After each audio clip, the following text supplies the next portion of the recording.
Ito ang Presidential Broadcast Service. Radyo Pilipinas. Radyo Publiko Ng bagong Pilipinas para sa bagong Pilipino. Naghahatid ng mahahalagang balita at impormasyon na guugnay ng pamahalaan sa sambayanan. Tulay sa himpapawid ng serbisyo publiko. Radyo Pilipinas. Radyo Publiko. Ang boses ng Pangulo. Sa Iloilo, Radyo Pilipinas. 585 AM. Oras sa Radyo Pilipinas, alas 9:05 sa aga.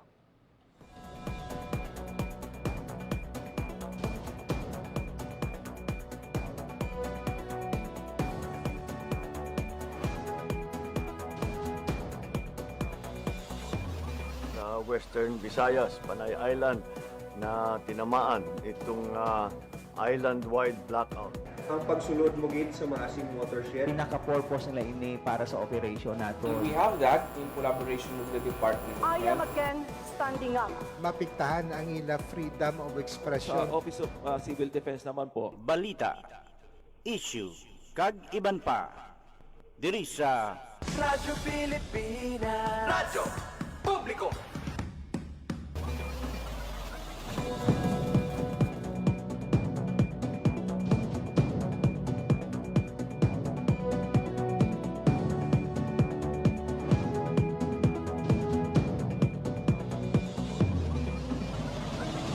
Mayong aga Pilipinas, mayong aga Western Visayas, syudad kag probinsya sang Iloilo kag kutob sa malabutan sang amon pagserbisyo. Di ka man nga bahin sang kalibutan nagahatag kami sang katahuran, mayong aga good morning sa inyong tanan. Mabiyan, welcome sa isa namang edisyon sa pagpalagad sa programa Balita, Issue kag Iban Pa. Adlaw na kita karon sang Martes, Abril 21, tuig 2026. Ini ang ikatatlo sa apatanan ka Martes karon nga ikaapat nga bulan sang tuig 2026. Sa kinaandan mangin ko pa ninyo tubtob alas 9:55 subong iya nga aga. Ako ang inyo alagad JP Herbas. Sa aton mga suki tagpalamati all over Western Visayas, mga taga-probinsya sang Aklan, Antique, Capiz, Guimaras, Iloilo kag sumuman sa Negros Occidental, maayan-ayan gid nga aga sa inyong tanan. Ginatamyaw tuman sa isa ka med-ayan nga aga ang tanan nga mga overseas Filipino workers and Filipinos living abroad nga nagaupod man sa aton nga pagpangalagad pinaagi online. Mabatian kita live sa 585 kHz silisuan sang inyong radyo. Sumuman sa aton nga official Facebook page ang Radyo Pilipinas Iloilo. Kani kung wala ka pa naka-like, follow and share sa aton sining Facebook page, o bisitahan lang ang Radyo Pilipinas Iloilo. Kag i-check mga biyan ang mga balita kag mga live program sang Radyo Pilipinas Iloilo. Kag kung may mga na-miss ka nga mga episodes ang aton sining pagpangalagad, o kung mga luyag balikan ng mga episodes ang tinalikdan ng mga binulan, magbisita man sa amon sining YouTube account ang Radyo Pilipinas Iloilo. Kaga sa aton sining pagpakalagad subong aga, uy good news mga biyan ha, padayon ang paglubos ang presyo sang produktong petrolyo diri sa pungsod Pilipinas. Panibagong rollback mga biyan ang nabatsagan subong iya nga aga. Kaginalauman naton nga ang ining paglubo sa presyo sa produktong petrolyo. Magapadayon gid sa paglubo kadungan mga biyan sang pagpanikasog sang aton sining administrasyon sa pagpamuno ni Presidente Ferdinand R. Marcos Jr. Nagip sa sining mga pagpanikasog mga biyan ang pagbatuman sang fuel subsidy para sa mga PUV o kung mga public utility vehicles. Kabuluhan sang sining karundang kinlunsar ang fuel subsidy program para sa public utility vehicle o kung PUV agud maghatag sang gilayon nga bulig sa mga tsuper. Nagbinuligay Department of Energy sa DOTR, LTFRB, DICT kag Land Bank of the Philippines para nga makahuman sa isa ka whole of government program kung sa diin makabaton sang 10 pesos nga diskwento kada litro sang diesel ang mga kwalipikado nga tsuper nga mayara sang tubtob 150 litros nga limitasyon kada simana. Equivalent ini mga biyan sa kinabanta 1,500 pesos na savings sa ila sining pagpatughong na makabulig para nga mabuhinan ang ilang nga gasto sa operasyon kag mapabilin ang ila sining nga income sa pang-adlaw-adlaw. Atag sa Department of Energy mabiyan kung sino mga kwalipikado para sa 10 pesos per liter fuel subsidy program. Ini ginalakipan sa Public Utility Jeepneys at Utility Vehicle Express Unit. Mayara sang valid Certificate of Public Convenience, Provisional Authority o kung special permit. Kahag siyempre dapat nalakip man ang iya siling pangalan sa opisyal nga listahan sa Land Transportation Franchising and Regulatory Board o kung LTFRB. Kag para makumpirma kung lakip ikaw sa listahan, magpakig-angot sa operator o kung kooperatiba o kung magbisita sa ltfrb.gov.ph o kung tanawon ang opisyal nga impormasyon sa mga participating gasoline station. Ining 10 pesos nga subsidy kada litro sang diesel mga biyan ang sarang nga makuha Lunes tubtob Domingo kag naga-reset kada Lunes. Kag paano wala mag-avail sa gasoline station suno sa DOE. Ihamba lang sa gas station nga mag-avail sang fuel subsidy.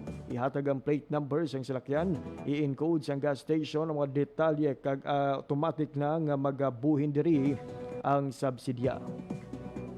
Inataman sang DOE nga sidalom sang sining nga programa. Wala sang kinahanglanon nga card o kon application. Tandaan, plate number lang ang kinahanglan. Wala sang adlaw-adlaw nga limitasyon, lingguhan o kun semanal mga biyan ang basihan. Lunes tubtob Biyernes ang weekly allocation kag maga-reset ini kada Lunes. Ang hindi nagamit nga subsidy ang hindi accumulated mga biyan. Kag available ini sa mga participating gasoline station. Pero klaro hunta sa LTFRB mga biyan kung ay nga programa ang ginapatuman na sa tanan nga mga area sa pungsod Pilipinas. What is good mga biyan kay nasuguran ini for sure soon magpasangkad lang ini mga biyan sang ila sining nga scope. Kag we look forward nga madamo pa gid sa aton sining nga mga kulturan ang makabaton sang sini nga bulig halin sa gobyerno. Samtang liwat kita nga athag mga abyan nga wala sang energy lockdown. Liwat nga nagapahanumdom ang Radyo Pilipinas kag Department of Energy batok sa fake news. Sa piyak sa mga nauna na nga abiso mga biyan padayon sa gihapon ang paglapta sang peke nga impormasyon online. May kang tanan sa ginapahayag energy lockdown nga nagagamit pa sang logo sang Department of Energy kun DOE. Pag-athag sang nasabit nga ahensya, fake news ini. Wala ini sang kamatuuran. May araman sang mga AI-generated video nga ginapalapta gamit ang sala nga balita. Agatag sang Department of Energy, hindi ini matuod kag wala ini naghalin sa ila sining nga ahensya.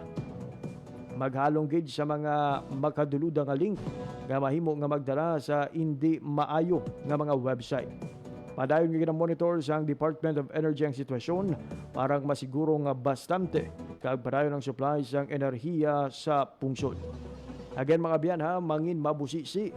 Hindi ko mo nga nakita ninyo sa social media ang mga impormasyon that automatically means nga tuod ina.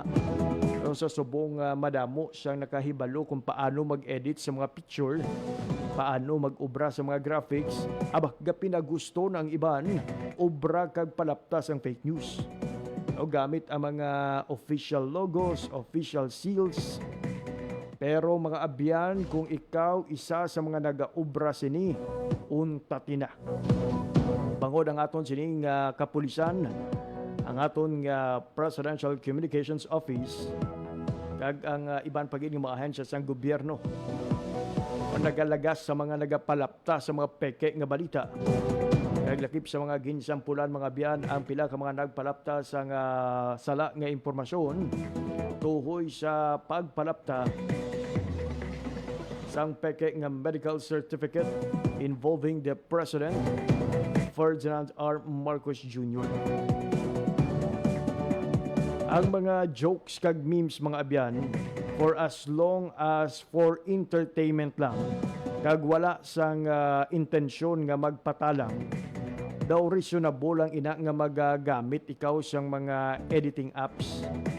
Pero the moment nga ang imo sini nga content, no, ang purpose niya magdala sang pamahog, magpalapta iya sang peke nga impormasyon, hindi na iya maayo nga content creation. Especially kung ang ginapagwa mo bala sa publiko, nga daw lehitimo gid siya nga balita. Okay lang kung ang imo sini nga matuntuhan, inang isa ka bilog nga tawo kag kilala mo man kay nahambalan mo, uy, fake news lang ini ha. Lain na nga istorya kung madamo ang nakabalo sang imo sining peke nga balita, pero wala kaya disclaimer o kung wala kaya naghambal nga peke ina. Kag ang mga nakabasa, nakakita, kag nakatanaw sang imo sini nga content, ipalapta pagid sa iban about the domino effect na. O ang isa ka peke nga balita, amo na ang ginkonsumo sang madamo nga tawo. So again mga abyan, sa subo nga may mga problema kita nga ginaatubang, hindi nyo na pagdugangi. No, kami sa traditional media, sa radyo, sa TV, sa print, nagapulaw bugtaw makahatag sa inyo sa mga lehitimo nga impormasyon. Daw haluson pa kami kung kaisa makapagwa sa mga balita kung hindi pa pinal, kag hindi pa verified ang information. Pero sa subong, madamo sa mga nagaguluwa nga content creator nga nagaserbe iya nga mga journalist no ubra-ubra sang ila sini nga mga Facebook pages attaching the word news live or sa kung ano pada nga mga news agency and making an appearance sa publiko kadaw kaangay man sila iya nga mga legit nga mga journalist. Huwag kita iniya problema sa mga kautura naton nga nagabulig ituod sa aton sining mga traditional media sa pagpasangkad sa mga lehitimo nga impormasyon. But our concern or our problem is ining mga nagaubra sang content, nagaubra sang balita without verifying the sources. Kaya kung kisabisan verified man, wala naga-observe siyang mga ethical standards nga gina-look forward kung tani para sa isa ka journalist. So kung daw hindi kaya kasarang mga abyan, kung hindi pa ikaw well knowledgeable sa mga pagsulundan sa pagsulat sang balita, sa kung ano bala ang dapat, ano bala ang pwede lang, o I appeal mga abyan, hindi na kamo mag-ubra sang balita. Kung gusto nyo gin magbulig sa information dissemination, magpabalo sa mga pumuluyo kung ano ang mga nagahilitabo, simply share sa mga stories ang aton sining mga traditional media or our journalists coming from a legitimate news organization. Pero inang mag-ubra-ubra ka without verifying, tapos ipakilala mo ang imo kagalingon nga community journalist, that's another story. Again, atago naton ha, wala kitaya problema sa mga nagaubra sang balita, observing the ethical standards, the truth, kag timeliness sa mga balita. Kini-emphasize nato ang timeliness kay may iban, especially sa tiun sa mga dalaguan nga mga kalamidad ng bagyo balang mga biyan, ma-post ang video nga nagluntad ang ining baha, nagluntad ang ining landslide. Well, tuod gin man nga may nagluntad nga amo siya nga kalamidad. Problem is sang nagligad pato iya nga mga binulan. So ang mga nakatanaw kung ang mga nakakita would assume nga ang inyo sini nga ginpost nga mga photos o kung mga litrato kag mga videos is happening at the moment. Amuman ang pag-viral sina. Especially sa nagligad, hindi lang ko magsala kung bagyong Tino siya mga biyan. So, duman yung babaskog nga bagyong Tino nga naglabay diri sa aton sa Western Visayas kag Negros Occidental. Madamo sa mga nagapalapta iya sa mga balita nga ang baha nagluntad sang amo sa nga oras. When in fact mga biyan, nagluntad ato pila na kabulan ang nagligad. Pero sang gin-verify siyang mga legitimate news organization, dito nabalaan nga peke nga balita. So again truth and timeliness. Sabay pang i-observe gid sang tanan. Kung wala kay ni, wala ka nag-observe sang ethical standards, wala ka nag-observe sang matudtuod nga pagsulat sa balita, kag hindi timely nga mga balita, please stop doing so. Kung gusto ninyo more engagement, o brada sang skit bala mga pinatawa, pero ang mga impormasyon nga nagatublag daya sa publiko, especially when it comes to public safety, public health, no gid mga biyan. So hindi na dugang sa pag-create sa mga kabutigan. Anyway, again good news subong sa aton sining palibot kiti ang presyo sang produktong petrolyo padayon ang pagdubo. Subong nga si manang mga biyan batyagan ang dugang rollback kung pagbuhin sa presyo sang produktong petrolyo, particularly sa diesel kag gasolina. Sa aton sining mga kuturan nga mga tsuper, dako na ini nga bagay nga makapian-pian sa ila sining pang adlaw-adlaw nga kita, nga makabulig naman agud nga mapataas man ang ila sining madala nga income para sa ila pamilya. Samtang padayon na ba ang pagparagtag sa Department of Social Welfare and Development kung DSWD sang cash relief assistance sa aton nga mga kauturan nga apektado sang sining saka sang presyo sang produktong petrolyo. Kahapon mga biyan, 16 ka banwa sa probinsya sang Iloilo, Antique kag Capiz ang nakabaton sang cash relief assistance ang ila sining mga drivers. Lakip na diri mga biyan ang banwa sang Kulasay kag Valderrama sa probinsya sang Antique, banwa sang Ibisan, Hamindan, Pontevedra, President Rojas sa Pian kag Sigma sa Capiz, kag Barotag Viejo, Dingle, Leganes, Lemerín, Lucena, Pavia, Santa Barbara, kag banwa sang Saraga sa Iloilo. Isa sa mga benepisyaryo sang sining 5,000 ka pesos nga ayuda mga biyan, si Ryan Trongoy sang Hibawan, Pavia. Kasunod sa DSWD nagpabutyag nga iya gamiton ang nabaton nga ayuda para sa gatas ang iya bata kay banpang kinahanglanon sang ilang pamilya. Pero antes sini mga biyan, antes ang distribution kahapon, ang aton nga DSWD Western Visayas nauna na nga nagparagtag sang kasubong nga ayuda nagabalor sang masobra 114 million pesos. 114 milyones pesos mga biyan sa masobra 22,000 ka tricycle driver sa rehiyon. Maduduman nga una ini nga ginparagtag sa mga tricycle driver coming from the various highly urbanized cities diri sa aton nga rehiyon, ang syudad sang Iloilo, syudad sang Pasig, kag syudad sang Rojas. Kag sa nagligan nga semana, particularly sa nagligan nga Huwebes mga biyan, nadugangan pagid ang numero sa mga benepisyaryo, particularly ang mga munisipalidad coming from the various provinces sang Western Visayas. May pila pa ka mga lugar mga biyan sa aton nga rehiyon ang wala pa nakabaton sa sining ayuda, and we look forward nga sa masunod nga mga inadlaw sila na ang magabaton sa sining cash relief assistance from DSWD. Ang ining ayuda mga biyanang sandigman sa nanging direktiba ni Presidente Ferdinand R. Marcos Jr. nga siguraduhon nga hindi mapabayaan ang mga tsuper kag ang mga Pilipinong apektado sa sining pagsaka sang presyo sang produktong petrolyo. Alas 9:25 na sa aga. Check anay naton ang latest update sa lakat sang panahon. Hibalo naton with Pag-asa Iloilo ang mungin panyempo sa mga adlaw sang Martes.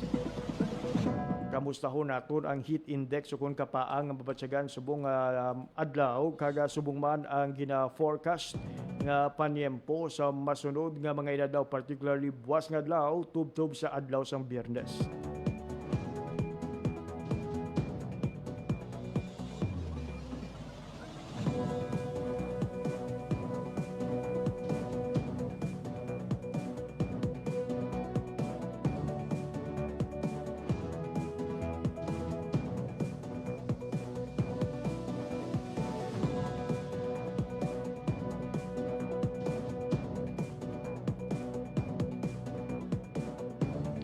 Oras sa Radyo Pilipinas, alas 9:20 sa isda sa aga. Mabiyan, sa iya po pamatika mo sa pagpakalagad sa programa Balita, Issue kag Iban pa. Radyo Pilipinas. Radyo Publiko. Radyo Pilipinas. Sa sining oras ka po daton sa piyak kalinya to give us the latest update from Pag-asa, Radyo Pilipinas. si Engineer Leonor Silvestre. Ma'am Leonor, good morning. Hi, hello, good morning. Muna ang atong latest weather update para sa subong nga adlaw sang Tuesday, April 21, 2026. Easterlies nag-aapekto sa may Southern Luzon, Visayas, kag Mindanao. Kag diri naman sa Western Visayas, generally fair weather kita, pero wala man naton ginadula ang mga posibilidad sa mga isolated na mga pag-ulan, pangilat kag panagoob, tugas ng easterlies. Makasarangan naman ang hangin naton nga magahalin sa direksyon northeast, nga magadala sa makasarangan nga pagbalod sang aton kadagatan. Forecast temperature natin generally na sa 24 to 34 degrees Celsius. Ang adlaw na butla kag ng alas 5:31 kag ng aga kag magatunod ini alas 6:01 karon sa hapon. Kag ang aton forecasted maximum heat index para sa karon nga adlaw ay posible magalabot 41 degrees centigrado. Kag muna ang aton latest weather update halin diri sa may Iloilo Doppler Radar Station. Ako si Leonor Silvestre, madam agad nga salamat. Ma'am Leonor, ma'am, sa iba naman nga mga area sa aton sining rehiyon, kamusta ma'am ang forecasted maximum heat index subong iyang adlaw sang Martes? Well, ang ilam, sir, nga forecasted maximum heat index sa may Rojas City, Capiz ay posible magalabot sila 39 degrees Celsius, sa may Mambusaw 38 degrees Celsius, Dumangas, Iloilo nasa posible magalabot sila 40 degrees Celsius, kag pati man sa may La Granja, La Carlota, Negros Occidental, posible sila maka-experiensya sa 40 degrees Celsius nga heat index. Ma'am Leonor, we're almost saying goodbye sa bulan sing Abril. May we know, ma'am, ang ining tag-init nga aton nga ma-experiensyahan subong. Ari na ini bala, ma'am, sa peak niya, kag are we expecting sa masunod nga mga inadlaw magaluya na ini kag magasulod na ang tig-ululan? Well, still mangod kita maka-experience mangod kita sa tag-init, sir, kay hasta pa man ni sa aton nga bulan sang Mayo, sir. Ayun. Or expect man natin or may posibilidad man kita maka-experience sa mga ulan-ulan, sir. Ayun. Madamo gyud ka masalamat, Ma'am Leonor Silvestre, sa imo sining nga oras kag impormasyon. Welcome, sir. There you have it, mga biyan, si Ma'am Leonor Silvestre sang Pag-asa Iloilo. Radyo Pilipinas. Radyo Publiko. Radyo Pilipinas. Alas 9:29 sa aga. Sa atong pagpanumbalik mga biyan, magakuha kita sa sitwasyon sa aton sining field with Janelle Baclay. Kamusta naton ang sitwasyon sa mga gasolinahan kasulod sa ginpatuman nga rollback o kung buhin presyo sa produktong petrolyo subong iya nga Martes. Inikagban pa nga impormasyon pagkatapos lamang sang pila kapahanumdum. Itinuloy na po natin ang zero balance billing. Libre po. Ibig sabihin, ang serbisyo sa basic accommodation sa ating mga DOH na ospital, wala nang babayaran ang pasyente. Po, ang dami pong challenge, hindi po namin alam kung saan namin kukunin, ganon, nag-iisip kung paano namin mababayaran. Siyempre po, masayang masaya, super saya po dahil na zero billing po kami. Opo, malaking ano po talaga, malaking tulong po. Mabilis lang din po. Bayad na ang bill ninyo. Uulitin ko, wala nang kailangan bayaran ng pasyente basta sa DOH Hospital dahil bayad na po ang bill ninyo. Naiiyak ako kasi sobrang saya. Maraming salamat po, Mr. President Bongbong Marcos Jr. Hindi kami nagkamali ng taong ihinalal.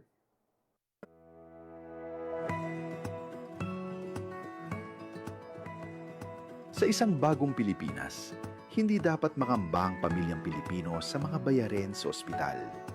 Kaya naman sa Zero Billing Policy, libre ang inyong paggamot sa lahat ng mga Department of Health hospitals. Mapa-inpatient, outpatient, o emergency services. Isama na rin ang mga mamahaling gamot, lab tests, therapy, at marami pang iba. Libre ang inyong paggamot. Ang pangangalaga sa kalusugan ng mamamayan ay ang ating pangunahing tungkulin dahil ang serbisyong medikal ay karapatan at hindi dagdag pasanin. Mabilis ang trivia, dagdag talino. Heto na ang Dagling Kaalaman. Alam nyo ba, sa mga PhilHealth covered cases, mayroon ng zero balance billing o no balance billing. Paano ito gumagana? Simple lang. Magpa-admit sa ward ng DOH accredited hospital. Ipakita ang PhilHealth ID o MDR, pati na rin ang government issued ID at admission documents. Dumiretso sa PhilHealth Help Desk para sa verification at processing. At paglabas mo ng ospital, covered na ng PhilHealth ang room and board, doctor's fees, lab tests, operating room, at gamot mula sa pharmacy. Layunin nito ay mas pantay, abot kaya, at tuloy-tuloy na serbisyong pangkalusugan para sa lahat ng Pilipino. Kaunting kaalaman na malaking dagdag talino. Abangan muli ang susunod na Dagling Kaalaman. Mabilis ang trivia, dagdag talino. Heto na ang Dagling Kaalaman. Dagling Kaalaman, knowledge in a snap. Alam ba ninyo na noong October 26, 2025, opisyal nang naging ika-11 miyembro ng Association of Southeast Asian Nations o ASEAN ang Timor-Leste o mas kilala bilang East Timor matapos ang mahigit 14 na taong paghihintay at proseso bago ang full membership sa regional bloc?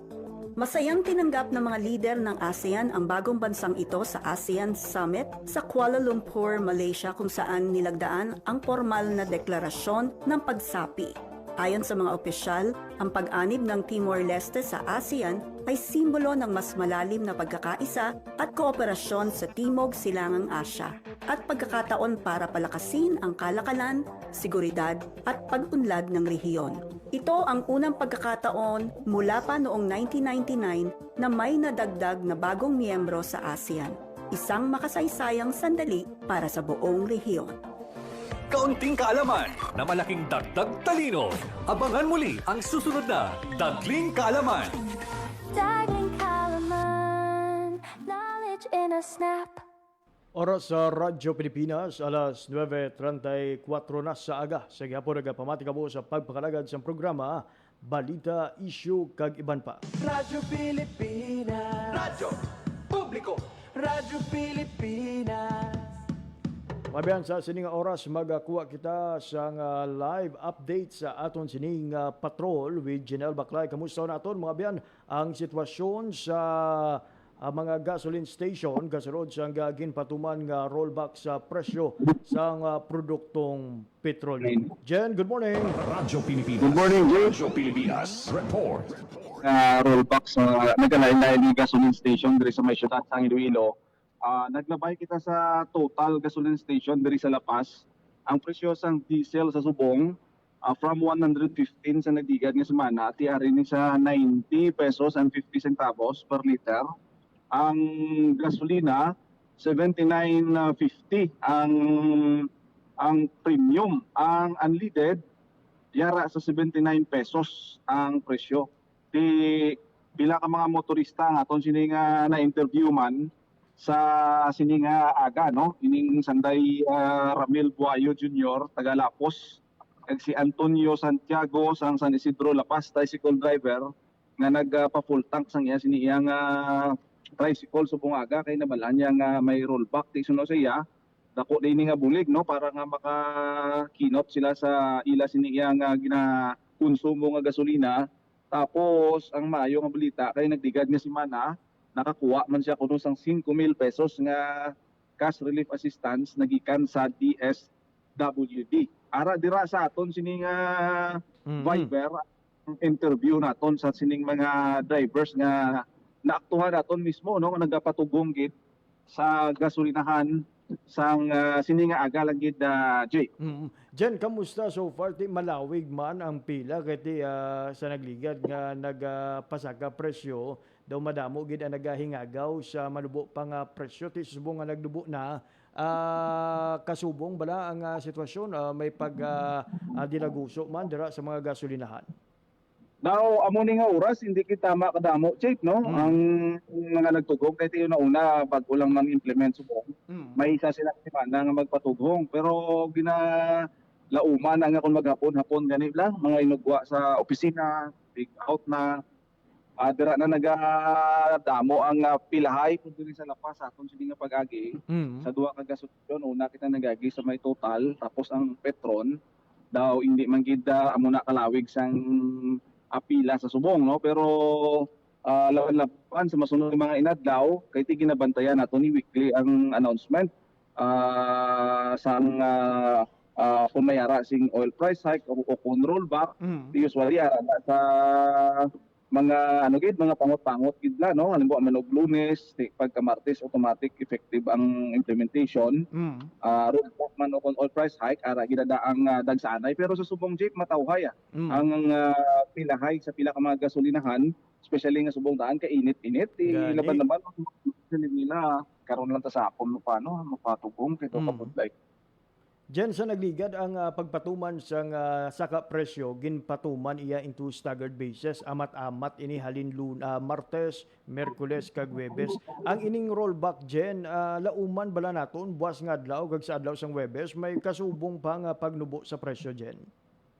Sa duwa naka-rollback naton nga na-observe, Jake, daw usually official gid Martes ang ginasunod no karon gid nga gasoline station especially nga nagstrikto na subong ang DOE sa anunsyo ni secretary garin bisan pa sa implementation nalimbawa mag-announce ang DOE nga 2495 ti anay na subong plus pa sa schedule ti karon halimbawa Biyernes pa lang nagpa na bino nagpa-increase ka sa nagdigad ang natabo bisan Huwebes mo di harap kuman nga oil price hike nga tito wala siya mahandaan sa naton mga motorista kaya ang anticipation nga kada Martes ang implementation no pero sa subong sa part ya sang duwa ka sud-sud nga rollback one kiniya no every day ang nangin implementation sini chief so far daw wala pa kita sang na-report kay kung may ara man sigurado mano gina i-post gina sa mga mareklamo sa social media masiling kaya mo nga gasolinahan nagpasa sila yaw o kung may araman sang early implementation sang rollback ti inaya good news gina ako na halimbawa Martes ang announcement dapat may rollback ti Lunes lang nag-rollback na si ate siguro dapat sa amo sina nga mga gasolinahan ano gid makapangkulo-ulo gid palubag loob sa mga motorista siguro madayaw sila masiling nga pa Lunes pa lang nag-rollback na sila pa pero subong officially Jake nawala kita sang na monitor nga may nagkuna or may naulihi kay officially gidya subong adlaw Martes ang implementation, Jay. Jen, speaking of DOE, kaina sa panugod sa aton sining nga programa, gina-mentionar naton ining panibag-ong programa sang ahensya ang fuel subsidy program sa diin 10 pesos nga diesel subsidy kada litro ang lauman sa aton sining mga tsuper. May wino Jen diri sa Western Visayas na patuman na ining nga programa. Sa diri sa Western Visayas, inog patuman pa lang santo sa official statement. Ang manami is nga si Yusek Attorney Claire Castro ni nag-announce check aga pag-cover naton dito sa DepEd office sa kinuwat nga press briefing. Ginanunsyo niya ini kay ang ining subsidy kung hindi ta magsala ang 132 liters ina monthly ang igahatag paagi sa DOTR no para sa aton sini nga mga jeepney drivers ginahulat pa subong abiya ang ang ayuda from DOTR kasi wala siya sa CRA nga ginahatag sang DSWD. Kung tanawon naton tatlo gidi ang mabenepisyo sa mga motorista ta. Ang LGU may ara initiative nga maghatag sang fuel subsidy halimbawa Iloilo's government no may 500 pesos ng fuel subsidy sa nagigad. Tingin patugong nila to. Ang CRA, ongoing man, sige-sige ang tagtaganay sini 5,000 pesos. Di may ara pagidya sa announcement sang DOTR kag LTFRB, may ara pagidya nga, di ko dito magsala, 5,000 man. 10,000 sa mga drivers. Aside pa ina, ang 132 liters nga subsidy sa aton sini nga mga motorista, kag ang anunsyo pagid sa nadigad ni Yusek Castro nga may ara pagidya sang service contracting nga ginaproseso nga LTFRB nga libreng sakay sa aton sini nga mga pasahero kag commuters ang magwa sina may selected nga mga units ang mga transport co-op nga i-subsidize na sila sa gobyerno per kilometer ang bayad sina no ang ila himuon malibot sila totalon ang kilometrahe nga ila nga consume kagamo nang bayaran sa gobyerno kag libre sa kay na ya. So may mga sa commuters may mga units nga hindi din sila kinahanglan magbayad. Tina gin-announce ni Secretary Castro, Yusek Castro, kag ina siya siyempre may budget allocation na ginahulat-hulat na lang kay may mga requirements kag proseso nga hindi mo pwede ma-bypass no para nga ma-implement ina. So just like sa nagakatabo subong ara sa rollback ang aton nga presyo sang produktong petrolyo naga-rollback pero sige-sige man ang distribusyon na sang fuel subsidy which is ngati dako nga bagay no nagdubo ang crudo tapos sige-sige ang cash relief assistance kag subsidy check. Ayun. Sa natamda naton during infographics ang DOE Gen 10 pesos per liter, 150 liters kada semana. So dira man sa 1,500 pesos ang pamahimo matipid kada semana sa ngaton sini nga mga jeepney driver. Jen, Jen, madamo gyud nga salamat sa imo sining balita. Amo ni matulong naton nga update may kang tanan sa pinakauli nga oil price rollback nagikan diri sa distrito sang La Paz, General Baclay Radio Pilipinas, Radyo Publiko. There you have it, Mabian, ang report sa aton sining patrol with General Baclay sa piyak iyang linya, update sa ining pagpatuman sang produktong o kung pagpatuman sang rollback o kung pagbuhin sa presyo sang produktong petrolyo. Kaya na na-mention ni Jen no, nga may ara siya sang na-interview nga isa sa mga nagpagasolina sa tricycle driver nga nakabaton man sang ayuda sa lagdiga nga semana nga nagpatughong sa mga adlaw sang iya sining tricycle. Yari pamatian naton ang iyang pahayag sa interview ni Janelle Baclay. Si Ramel. Mel, kumusta kay may rollback ikaduwa nga semana subong daw okay man. Okay, kinabatsag mo kayang nagdubo gamay mo. Oo. Then pang nalauman mo sa next week. Dami tanik mo boy na pagid para save ka gid.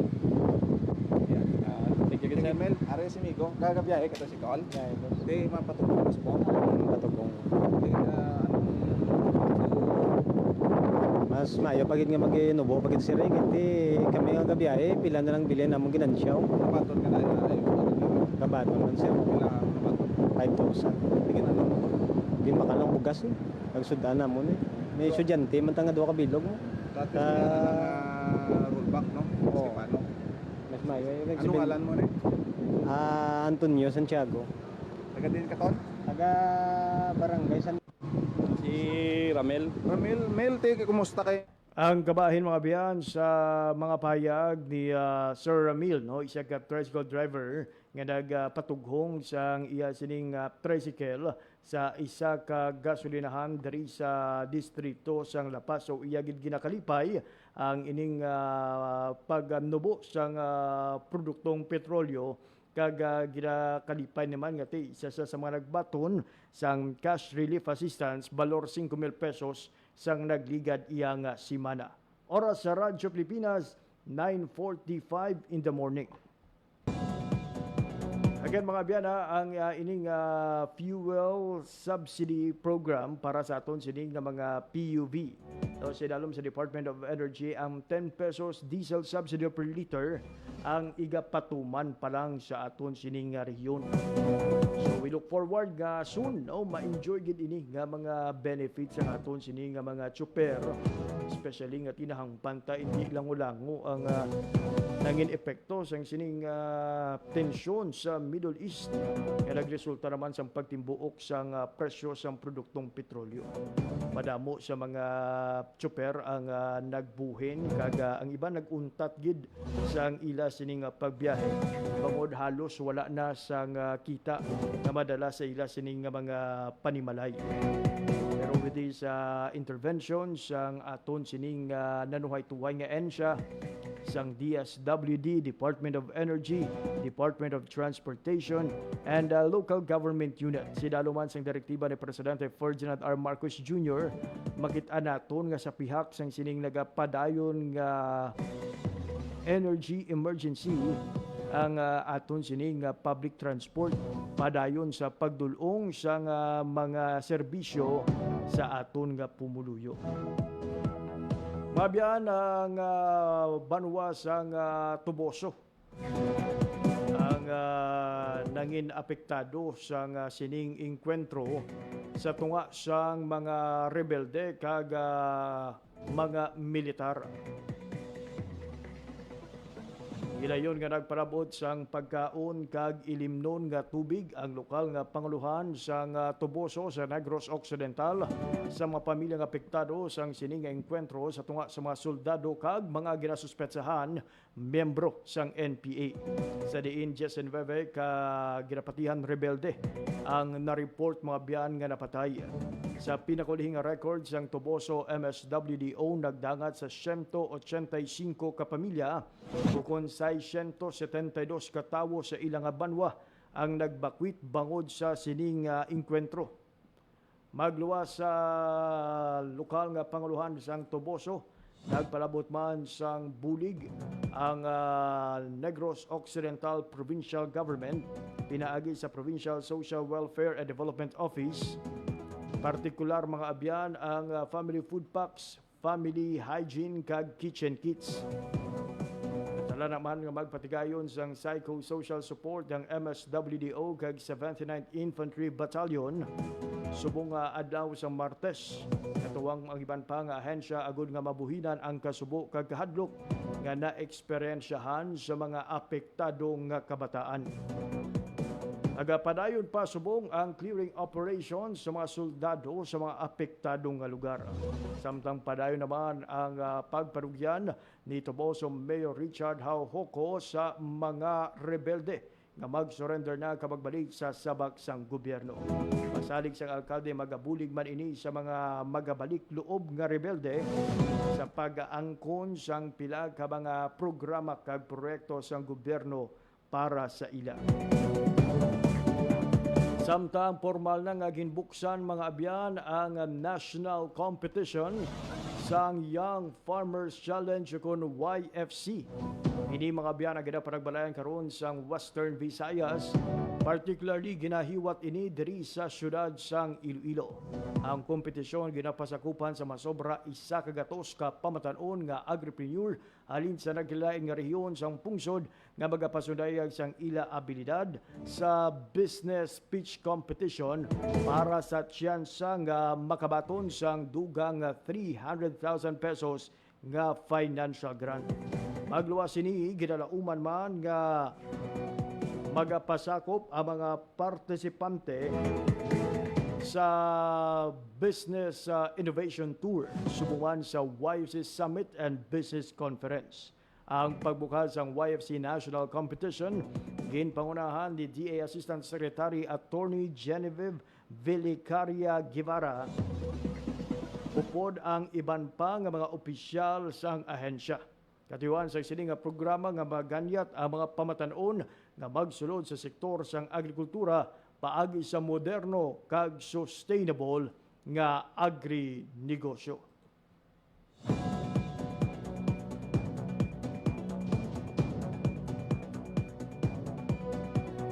Samtang congratulations sa mga organizers ng Negros Occidental Provincial Government para sa ila sining panaad sa Negros Festival. Bangon na kabalag sa masobra 29 milyones pesos nga gintingob nga kita ang Negros Occidental Provincial Government sa pitong-adlaw nga highlights ang 30th panaad sa Negros Festival.